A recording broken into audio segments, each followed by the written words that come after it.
Скандал на курорте Исыката. Адвокат Шердор Абдыкапаров озвучил версию избитой девушки.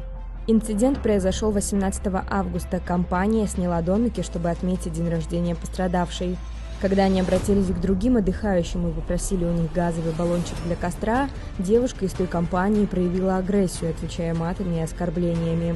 Началась словесная перепалка, и один из парней стал бить именинницу кулаком по лицу. Она потеряла сознание. Девушка 14 дней пролежала в больнице. Сейчас ей предстоят сложные и дорогостоящие операции. Она утверждает, что нападавший на следующий день после инцидента лег в больницу, где ему помогли оформить сотрясение мозга.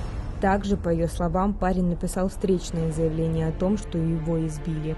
В ОВД Исыкатинского района пострадавшей назначили судебно-медицинскую экспертизу. По ее результатам возбуждено уголовное дело. Личность подозреваемого установлена. Им оказался гражданин 2004 года рождения. Его задержали.